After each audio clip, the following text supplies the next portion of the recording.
Better Life Media, America's leading source for life improvement, presents Brian Tracy. Secrets of Self-Made Millionaires.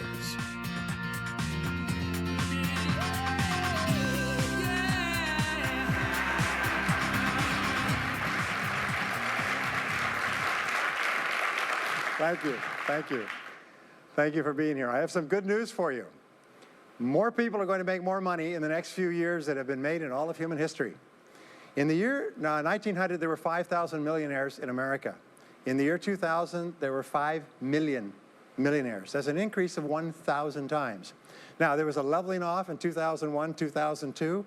In the last 2 years, the number of millionaires has jumped 33%. It's jumped to 8.2 million millionaires in America, and virtually all of them are self-made, which means they started without a pot to you-know-what in or a window to throw it out of.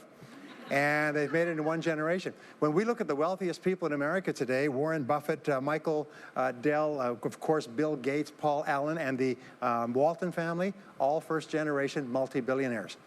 We have a $12 trillion economy today that is growing at the rate of $500 to $600 billion a year, and all that money is going through somebody's fingers, and your job is to make sure it goes through yours and some of it sticks. Is that a good goal for today? And my job is to show you how to do it. The good news is that all the answers have been found. Self-made millionaires have been studied exhaustively. They've been analyzed. They've been interviewed by the hundreds of thousands and millions. And what we know is exactly who they are and what they do and how they think and how they tick and the decisions they make and the things that they do and they don't do. And the wonderful thing is this: if you do what other successful people do, you eventually get the same result that they do. Now, some people say, well, I started off without any money and I don't have any money now. Well, join the crowd. Nobody's got any money. Most people are broke up into their 40s and 50s. So if you're broke today, you're just one of the gang.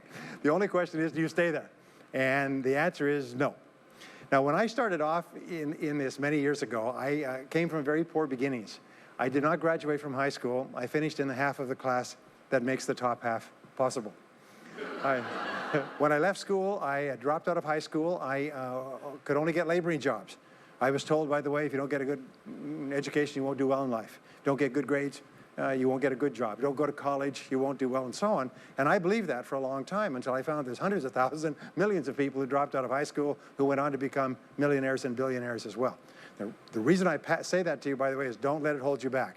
Don't let any experience that you've ever had in your life act as a brake on your potential, because there's hundreds of thousands of people who've had it worse than you could ever dream of, who've gone on to accomplish wonderful things.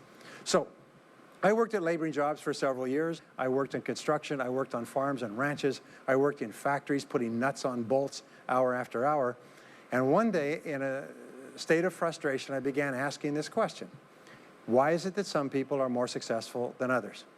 Now, in the Bible, there's the line that says, "Seek and ye shall find, for all who seek findeth. Ask and the door will be open." So I began asking other successful people, what are you doing differently from me? And they told me, and I did it, and I got better results. I got into sales when I could no longer get a laboring job, like many of you. And in sales, I noticed that one of the guys in my company was making 10 times as much as anybody else, and he was selling the same product out of the same office at the same price to the same people under the same conditions, and he was making 10 times as much as anybody else. So I went and asked him, what are you doing differently from me? And he told me, and I did it. Now, what I discovered, which changed my life and which brought us here today, is I discovered the law of cause and effect. The law of cause and effect, sowing and reaping, action and reaction, is the great universal or iron law of the universe. What it says is that everything happens for a reason, is that there are no causeless effects, is that even if we don't know what is causing the effect, we trace it back. It's the basis of the scientific process, of all medical research, of all marketing, of all business, is if you can define an effect that you want, you can trace it back and find somebody who at one time did not have that effect, and then find out what they did, and then do the same things, and you eventually get the same results. We say that success is not an accident. Failure is not an accident. Success leaves tracks. So if you just follow the tracks of other successful people, no matter where you're starting from, you eventually get to the same place that they get. Well, this was a shocker for me, because, and I learned later in psychology, by the way, that one of the The two most important things we need to have to be happy and healthy is a sense of control, a feeling that we are in control of our lives, that things are happening for a reason, and a sense of coherence, a feeling that things fit together.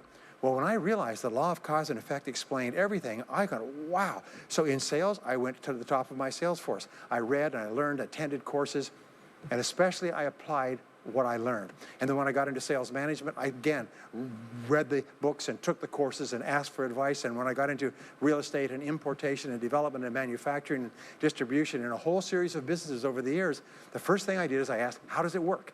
How do people succeed in this field? And then I buried myself and immersed myself. I spent hours and hours and hours studying, and then I did what the most successful people did. Interesting point. We say that nature is neutral. In other words, nature doesn't care who you are. It doesn't care if you're tall or short or male or female or black or white, educated or uneducated. Nature doesn't care. All that nature cares is that you do what successful people do. It's like making a recipe. Nature doesn't care if you follow a recipe. If you follow the recipe exactly, you get the dish. Nature doesn't care who's doing it. And that's the wonderful thing about our society. It's basically like justice. It's blind, is nature doesn't care. In fact, there are a lot of people who are not as smart and not as talented as you who are doing vastly better than you, not because they're better, but because they're just following proven success methods. There's nothing that will make you madder than to see somebody who's dumber than you, who's making more money than you, right? Have you had that experience? So what we do is we use proven success methods. We just find out what they are, and we do them over and over again. Quick point, nothing works the first time, okay? Please understand that. Nothing works the first time. What is the average number of times that a person tries with a new goal before they give up? Can you guess? Well, the average is less than 1, because most people give up before they try even once. They say, that's a great goal. I'd love to be financially independent, and then they give up. They don't even try. They say, but I couldn't because of this and because of that, and so on. And then they move away to a wonderful place called Someday I'll. You ever heard of Someday I'll? Someday I'll start saving money. Someday I'll get out of debt. Someday I'll lose weight. Someday I'll start a business. Someday I'll get serious about my finances. And most people live on Someday I'll. Your job and my job is to vote yourself off the island, right? And we start taking control of our lives. Well, about some years ago, I was called by a major businessman, and he asked me if I would do a talk for his 800 entrepreneurs that own separate franchises within his organization on how to become a self-made millionaire. And I said, sure. When you're a young speaker, you agree to speak on any subject. Sure, I'll speak on that subject. Now, I was just like most people. When I was young, I wanted to be a millionaire by the time I was 30. And when I hit 30, I put it off to 35. And as I got to 35, you put it off to 40, and then you kind of just don't look at it anymore. You forget about it and feel the deck is stacked against you. Well, I was about 38, 39 when he called me up and asked me. I said, sure, no problem. And I said, now, what do I know about self-made millionaires? And this is a shocker. I didn't know anything. Oh, I knew that they had more than $1 million, but that's a real basic piece of knowledge, you know. So I started thinking, what do I know about it? So I began to study them. And that's when I found out that they've been studied so thoroughly, is we know everything there is to know about them. They are a source of incredible fascination. And there's 50 years of research. So I began to read the studies and find out where they came from and what they did and how they thought and where they started and the decisions they made and the kind of people they were. One of the things that I learned, by the way, is that becoming a self-made millionaire is not the important thing. What is really important is the person you have to become a self-made millionaire. You have to become a totally different human being. One of my friends says that in order to achieve something you've never achieved before, you have to become someone you've never been before. And it's a really important insight, is the qualities that you need to develop, qualities on the inside to become a self-made millionaire, are incredible qualities that make you a vastly better person. Not only better in terms of character, determination, discipline, decision-making, strength, and so on, but they make you a far better person. They round out your character in a far better way. So the real payoff of becoming wealthy is not because you can eat more, because how many more meals can you eat? How many more clothes can you wear? But it's the kind of person that you become, and then the kind of people that you associate, the kind of life that you have. And so the things that we're going to talk about now, and I know that you're some of the smartest people in our country, so I'm going to give you these ideas very quickly, like dealing cards. What I found in my research is that there's a series of qualities that self-made millionaires have. If you have these qualities, your success is virtually guaranteed. And if you don't have these qualities, the qualities are learnable. Point number one is that all business or sales skills are learnable. All financial skills are learnable. If you can drive a car, you can learn any skill.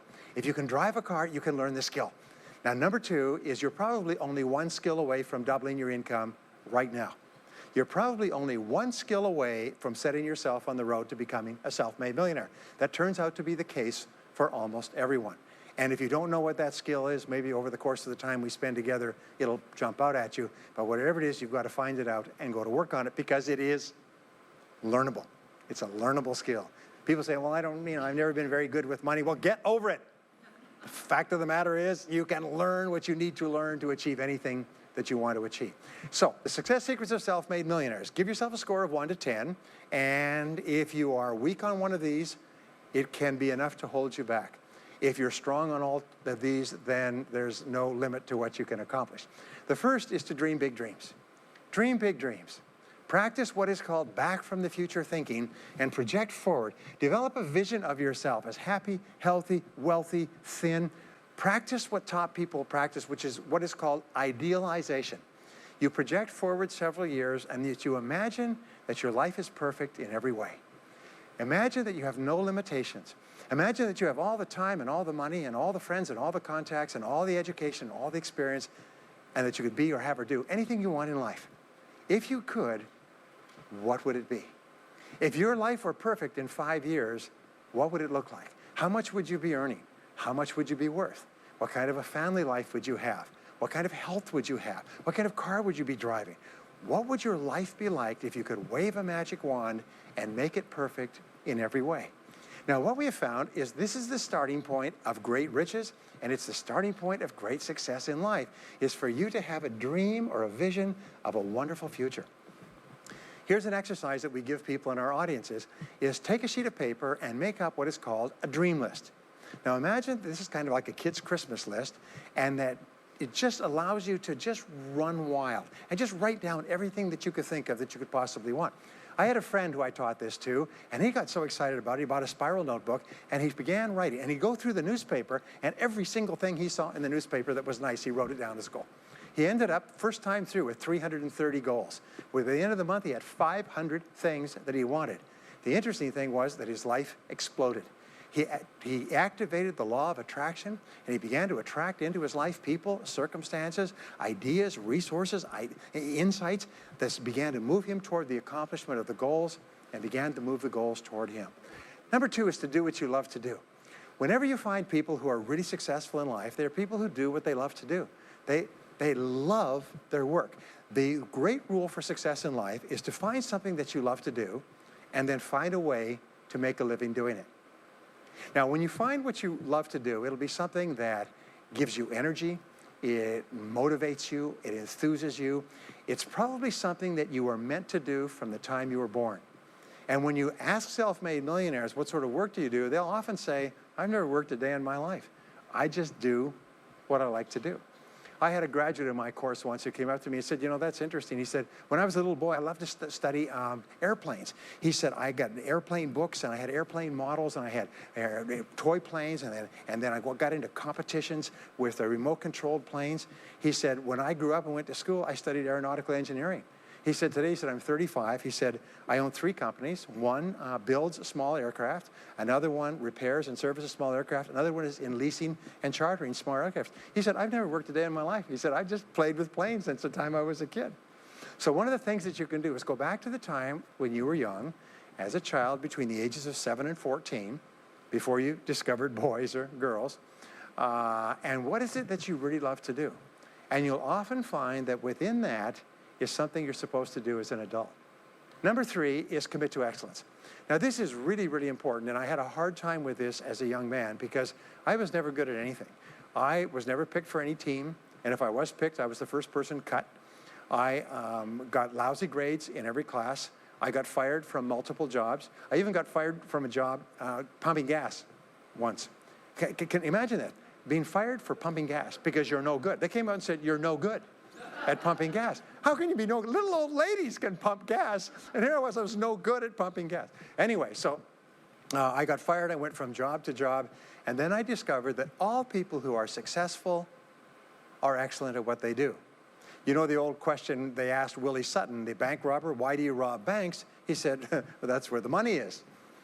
Well, being in the top 10% is where the money is. So what you have to do is you have to pay any price and make any sacrifice to get into the top 10% in your field. Now, here's the good news. If you're doing what you love to do, you will want to be in the top 10% in your field. If you don't want to be excellent at what you're doing, it means you're in the wrong field. It just means that you're marking time, you're treading water. And there's a lot of people who are in their field and they do their job and they go home at night, they don't think about their work and so on. And this kind of an attitude means that you have no future. You have a very shaky present. That crackling sound you hear is the ice breaking under your feet, okay? And you have no future, because if you're not doing what you love to do and throwing your whole heart into it, you're just marking time. But everybody is designed so that there is something that you love to do that you can do well. And the fact that you love it means that you probably have the ability to excel at it. So make this decision to get into the top 10%. And let me tell you what changed my life. Here I was struggling in my late 20s, and I learned this. It was a breakthrough thought. Is that everybody's in the top 10% started in the bottom 10%. Everybody who's doing well was once doing poorly.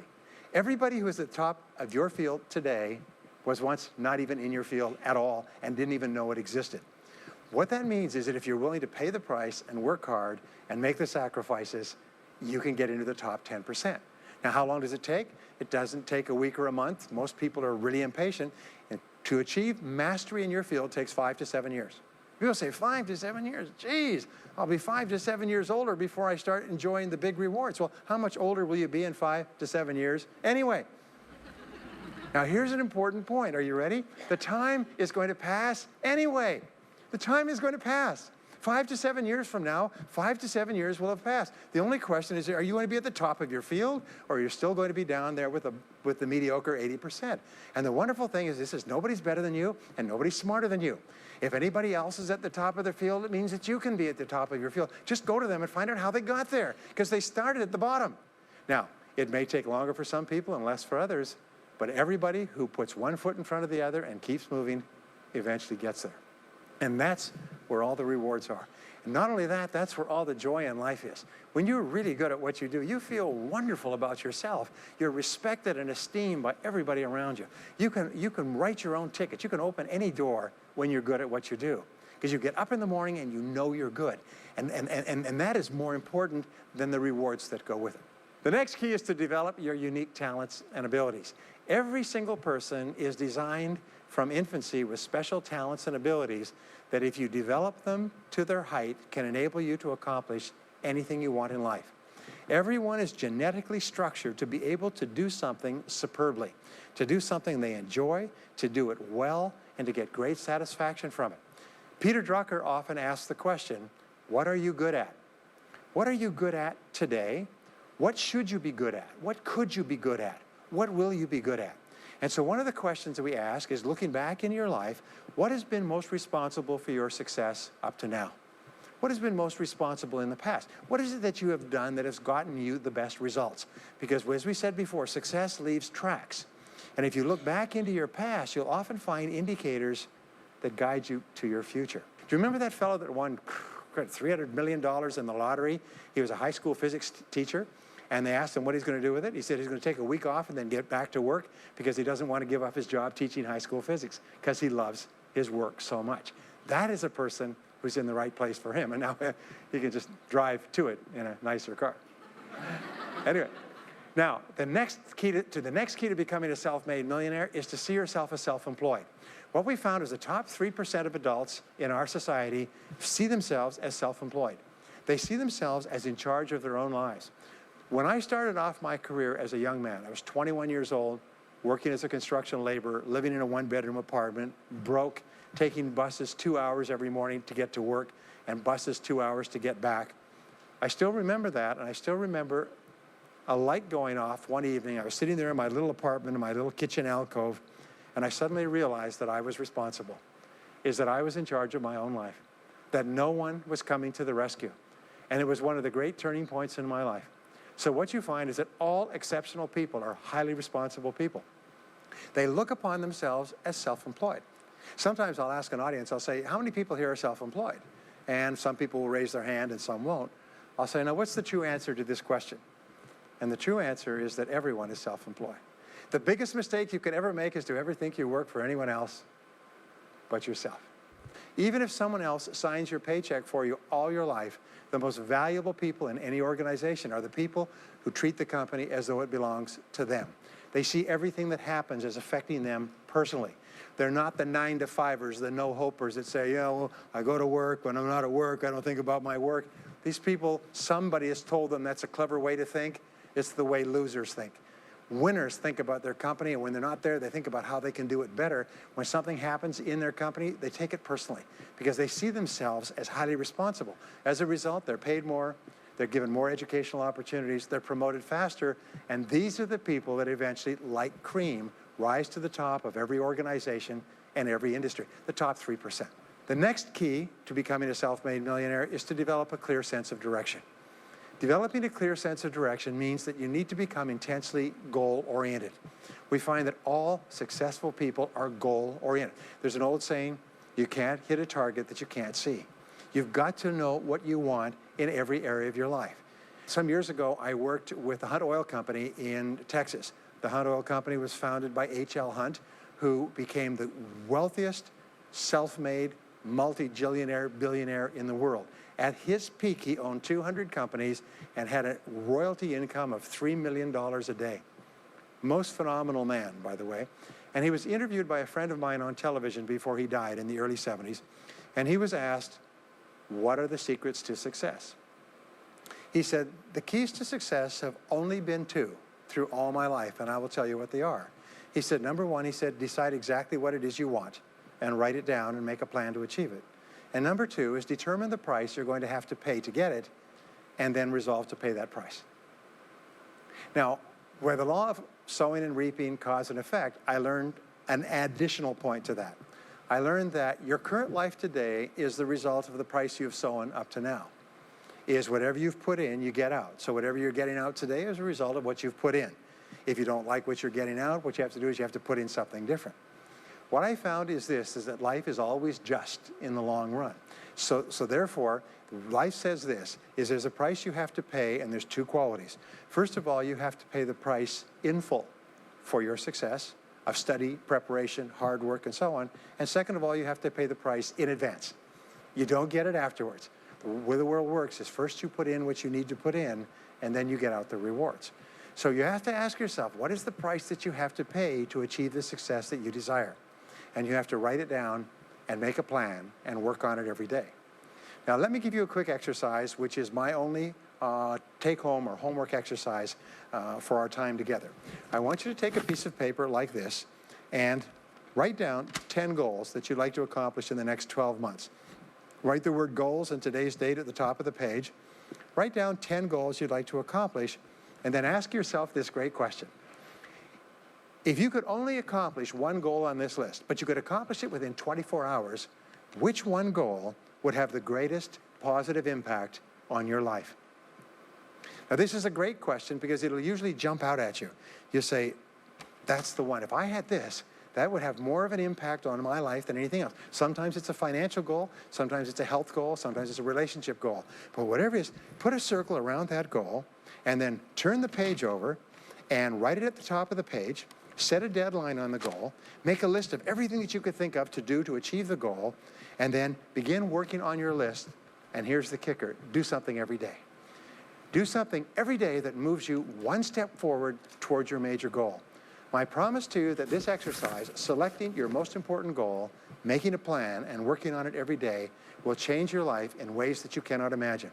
They say that people begin to become great when they determine their major definite purpose, their number one goal, and work on it every day. It is the secret to becoming a self-made millionaire. It's the secret to great success in life. My promise to you is a week, a month, a year from now, you'll look back and you'll be absolutely staggered at the difference it makes. I was giving a seminar not long ago, and a gentleman came up to me. He said, you know that goal-setting exercise? It changed my life 10 years ago. He said, I was broke, I was divorced. He says, I was an alcoholic, and somebody dragged me to one of your seminars. He said, and I did that exercise and I picked my major goal. He said, it changed my life. I said, in what way? He said, today, he said, I'm worth $40 million. I said, wow. He said, yes, and I owe it to that lesson. Next, is refuse to consider the possibility of failure. It's the most amazing darn thing is that the fear of failure is the greatest single obstacle to success in adult life. And it's not failure itself, because each one of you is a professional failure. Each one of you has failed over and over and over again. Isn't that true? All of us fail. All human beings fail over and over. 9 out of 10 things that we try don't work out the way we expected. We have failures in relationships and in jobs and in careers and investments and everything. It's not the failure that holds you back. The failure makes you smarter. We say that it is the fear of failure, not failure, that holds you back. And the way that you overcome failure is you never consider the possibility of failure. The rule is this, is there's no such thing as failure, there's only feedback. Is when you try something that doesn't work, you get feedback, not failure. And recognize that most things you try aren't going to work the first few times. So what you do is you say, oh, that's an interesting bit of feedback. And you pick yourself up and you move forward and you have more feedback and you move forward. To become a self-made millionaire, you're going to fail over and over again, year after year after year. But your brain has a cybernetic mechanism, which means that every time you try something, you get feedback, which makes you smarter. And when you try something else, you get feedback, which makes you smarter. And eventually, you reach the point where you're too smart and you stop making mistakes. You start to do more and more things right and fewer things wrong. But you can't get there unless you have experienced the failures. Henry Ford once said that failure is merely an opportunity to more intelligently begin again. Now, let me pass on one great rule to you, which has been discovered in interviewing self-made millionaires. Self-made millionaires look into every failure for something good. They say, there's got to be something good in this that I can benefit from, and surprise, surprise, they always find it. Second is, self-made millionaires always seek the valuable lesson in every setback or obstacle or temporary failure, and they always find the lesson. Now, what do failures do? Failures whine and cry and think about what they've lost and blame their problems on someone else.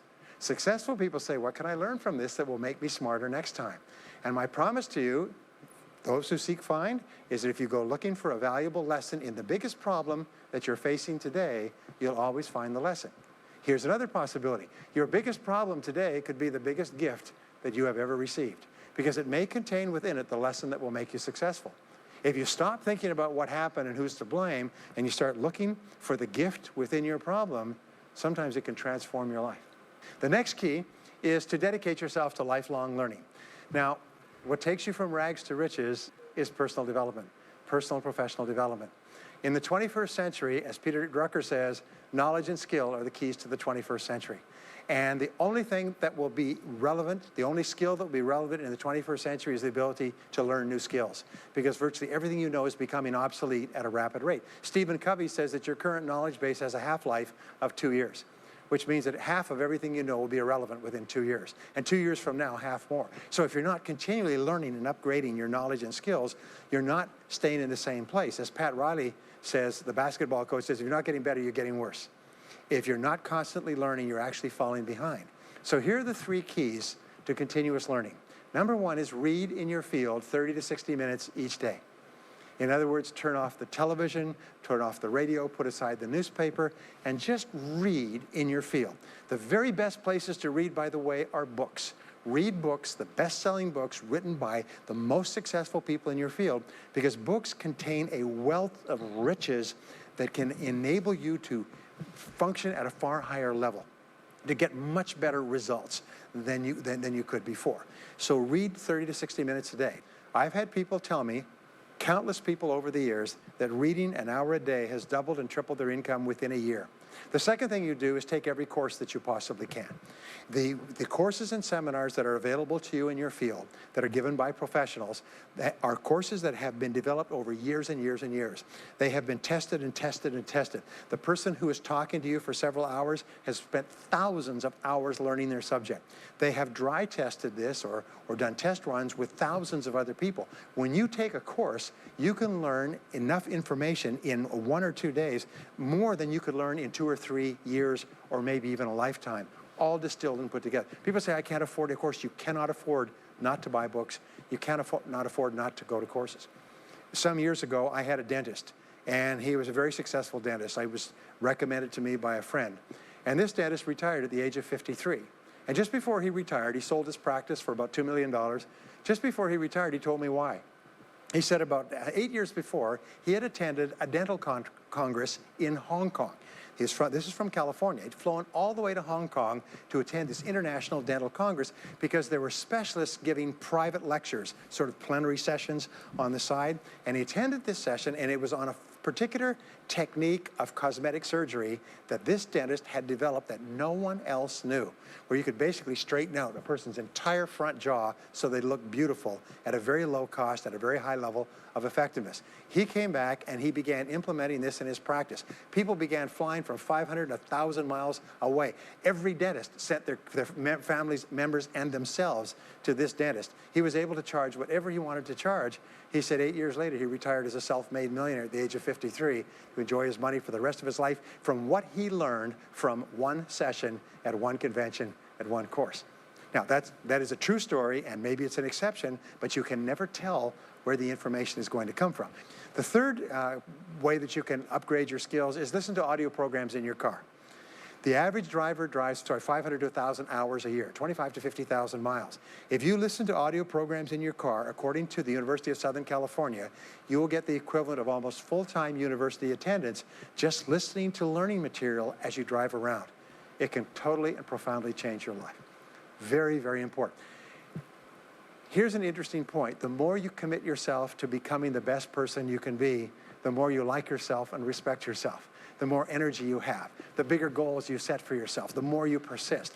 When you invest in yourself and you read and learn and upgrade your skills, you're telling yourself, wow, I am a person with a great future, and it's up to me to maximize my potential. And your self-esteem goes up, your self-respect goes up, your sense of personal pride goes up, and you started to get promoted more and paid more in every part of your life. Well, the next is to develop a workaholic mentality. In our society today, you hear all these people talking about take it easy, have balance in your life, relax, lean back, have fun at work, happy, get along with your coworkers. This is loser talk. Loser, loser, loser. Now, there's a time in your life when you can back off, all right? You can take it easy. But that's when you've made it, not before you've made it. Because before you've made it, you're in a competition with hundreds of thousands of millions of other people, like at the Olympics, who also want to make it. And in order for you to win, you are going to have to work harder and work better and work smarter than they do. So the rule is to develop a workaholic mentality. What does this mean? It means that you start a little earlier, you work a little harder, and you stay a little later. Use what I call the 40-plus formula. The 40-plus formula says that working 40 hours a week gets you survival, and that's all. You work 40 hours a week, you survive. You make no progress. You don't go ahead. You just barely hang on. Every hour that you invest in your work or yourself over 40 is an investment in your future. So you can tell what your future is going to be with unerring accuracy by looking at how many hours over 40 you put in. Now, how many hours does the average self-made millionaire in America work until he passes the $1 million mark? 59. Some of them work 70, 80, 90. The average is 59 hours. How much does the average top executive work? 59 hours. So that's rule number one, is the hours you put in over 40. If people say, well, my office is locked and I can't get in more than 40 hours a week, then good. Then spend the rest of the time investing in yourself, getting better at your work when you do it. Now, here's my second principle, and this principle changes your life. It is this, is work all the time you work. When you work, work, don't play. Fully 50% of working time today is wasted, and it's wasted in idle conversation, personal business, family phone calls, surfing the internet, reading the newspaper, drinking coffee, long lunchtimes, coming in late and leaving early. And then the other 50%, you're scrambling because you're behind because you wasted so much time fooling around. Now you start to work, and you don't work on high priority tasks. You try to get rid of all the little stuff. So what happens is the big tasks begin to build up like an avalanche overhang, and they cause enormous stress. And you go home at night and you're thinking about this job, I've got to get this project finished, but I can't discipline myself to stop talking to my coworkers. Every time one of them comes in, I like automatic, like a conditioned response, it's blah, blah time. Chatter, chatter, chatter, chatter, chatter, chatter, chatter, chatter. No, what you have to do is work all the time you work. If someone comes in and says, hey, you've got a minute to talk, you say, yes, but not now. Why don't we talk after work? Meanwhile, I've got to get back to work. I'll tell you what, why don't you go down the hall and ruin his career? But don't stand here and ruin mine. It's really important. There's a great story of a little girl goes to her mother and says, Mommy, why is it Daddy always brings his briefcase home and he works in the evenings and he works on the weekends and he doesn't spend any time with the family? And she says, well, honey, you have to understand, Daddy can't get all his work done at work, so he has to bring it home. She said, why don't they put him in a slower class? Next key is to get around the right people. This is a key for becoming a self-made millionaire, is get around the right people. Dr. David McClellan at Harvard did studies for 25 years looking into why it is that some people succeeded greatly in life. What he found was as much as 99% of your success in life is going to be determined by what he called your reference group. Your reference group are the people with whom you habitually associate. They're the people that you associate with at work, the people you associate with home, your church, your political party, your social circle. What he found in working with people is that changing a person's reference group totally transformed the way they think. Why? It's because we are like chameleons, and we absorb through the skin the attitudes, the opinions, the behaviors, the style of dress, the style of speech of the people with whom we associate most of the time. If you start to associate with winners most of the time, you find that they have a totally different worldview. They're positive, they're upbeat, they're focused, they're learning, they're growing, they're positive of what they're doing, and you start to become like that. We know that our relationships determine 85% of our happiness or unhappiness in life. In other words, if you have bad relationships, personal relationships, they will drag you down worse than a sea anchor. If you work for a bad boss, it'll destroy all your joy in work. If you have one negative coworker, they found that one negative person in an office can cast a blackness over the whole office because of his or her negativity. And so the most important thing you do is you choose your relationships with care and only associate with people that you like and respect and enjoy being around. Next is be prepared to climb from peak to peak. One of the keys to becoming a self-made millionaire is to realize that life is never one continuous train. It's always up and down. So it goes up. Like if you climb a mountain peak, you have to go down into the valley before you climb the next peak. So all of life is cycles and trends. All of life is cycles and trends. And there's up cycles and there's down cycles and there's up trends and there's down trends. The question is, what is the general direction of your trends? We say this, is that life is 2 steps forward and 1 step back. Successful people focus on the 2 steps forward, and then they protect themselves on the downside. They build up cash reserves. They put in stop-loss orders on their stock market. They very carefully watch what they're doing, so they try to maintain that 2 steps up, and then make sure that the 1 step back is not so far. And then they want to make sure that this curve is generally upward, so that each time there's a step back, they're still further ahead than they were before. The next one, which is to develop resilience and bounce back. Developing resilience and bouncing back is one of the key qualities of self-made millionaires, because as I said right at the beginning, most things won't work. This is a very interesting point, is that you're going to be knocked down over and over again. And what we know, as my friend Charlie Jones says, is you have to bounce, don't break. And when things go wrong, bounce. And so what I learned many years ago was this interesting technique of what is called mental rehearsal. And mental rehearsal says that you mentally prepare for the inevitable downturns before they occur. So you say, all right, in the course of life, things are going to go wrong, but when they do, I'm not going to become upset. I'm not going to get mad or angry or anything else. I am just going to take it and learn from it and pick myself up and keep going. Sometimes I ask this question, does anybody here have any problems? Everybody says yes, everybody's got problems. Well, here's the rule, is all of life is a continuous series of problems. They never end. The problems just keep on coming, like the waves of the ocean. The only break in this unbroken series of problems will be the occasional crisis. So life will be problem, problem, problem, problem, problem, problem, crisis. Problem, problem, problem, problem, problem, crisis. It's like the waves of the ocean. 6 problems and a crisis, 6 problems and a crisis. Which means that everybody here is either in a crisis right now, has just gotten out of a crisis, or is just about to have a crisis. So what we have found is this, the hallmark of superior people, 30 years of research, is how you respond to a crisis. How you deal with problems and how you respond to a crisis. And what we have found is this, is superior people look for the solution to every problem. They don't allow themselves to become upset and angry. When something goes wrong, they say, okay, what's the solution? And they become intensely solution-oriented. When you have a very intense problem, that stimulates creativity to solve the problem. So what you do is you write and define the problem clearly. If you have a problem, you say, wait a minute, what is my problem? what is it that I'm worried about, and write it down. And the very act of defining a problem clearly often triggers the solution to the problem. One last technique that I want to give you with regard to your major definite purpose. And if you only do these two things as a result of our time together, they will transform your life. You've already identified the one goal that can have the greatest positive impact on your life. Now what you do is you take that goal and you write it at the top of a page in the form of a question. And you say, let us say your goal is to double your income. That could have a major impact on your life. You say, what are all the things that I could do to double my income in the next 12 months? Write it as a clear question. Even better, if you're earning $50,000 a year today, write, what could I do to earn $100,000 over the next 12 months? The more specific the question, the better. Then you devote yourself to writing 20 answers to this question. You must write a minimum of 20 answers. Work harder, work smarter, start earlier, stay later, change occupations, upgrade my skills, whatever it is, keep forcing yourself to write till you've written 20 answers. We call this mindstorming. The first 3 to 5 answers will be easy. The next 3 to 5 answers will be difficult. The last 10 answers will be incredibly difficult. But I have given this exercise to people who've gone on to become millionaires so many times I've lost track, because they often find that the 20th answer changes their whole life.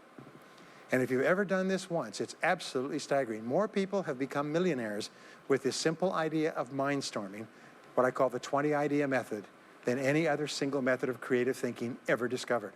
Once you've got your 20 answers, pick one answer and take action on it immediately.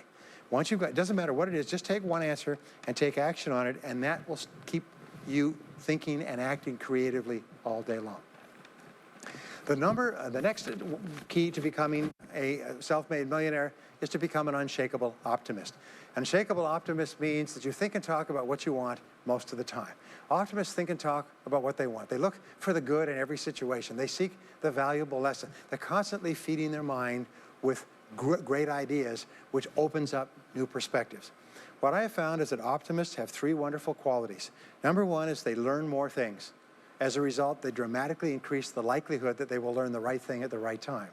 Number 2 is they try more things, which dramatically increases the likelihood that they'll try the right thing at the right time. And number 3 is they persist. They never give up. Optimists make a decision that once they've decided they're going to become wealthy, they just never stop until they achieve that goal. Now, will they have many setbacks and obstacles and difficulties? Do you know that almost everybody succeeds in a different direction from what they originally intended or from what they originally thought? But they just keep going. Almost like a football player running down the field, running, blocking, changing, moving back, forward, continually, but never loses sight of the goal. So optimists learn more things, try more things, and persist longer. I want to leave you with the last 2 qualities of self-made millionaires. Second to the last quality is that they develop the qualities of courage and persistence. I said before, the biggest single obstacle to success is the fear of failure. The antidote to the fear of failure is the habit of courage. And what we know is that you need 2 types of courage to succeed. The first type of courage is the courage to begin. It's the courage to launch with no guarantees of success.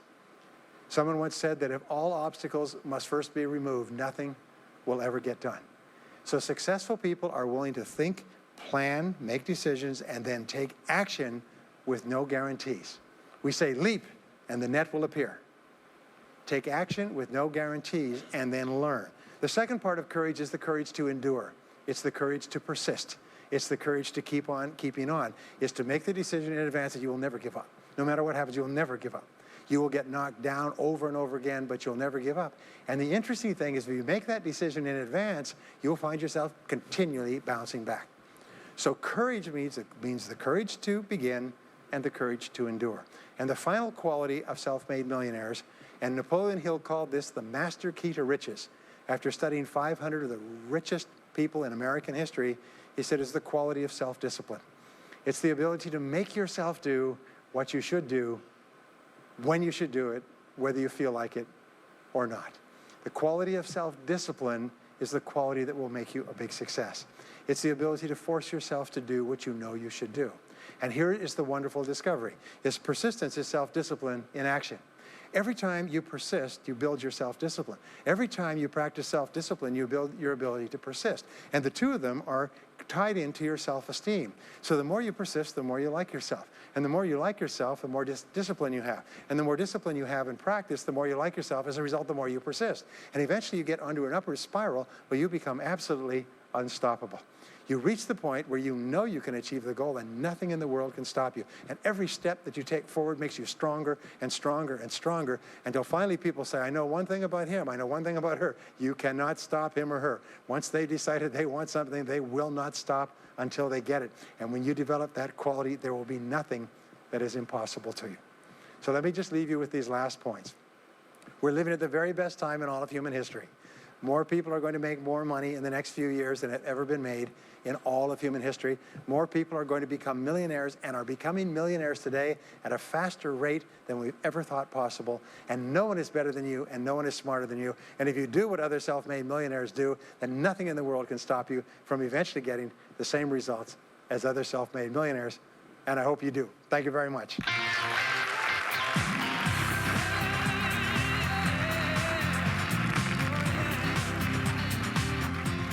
We hope you've enjoyed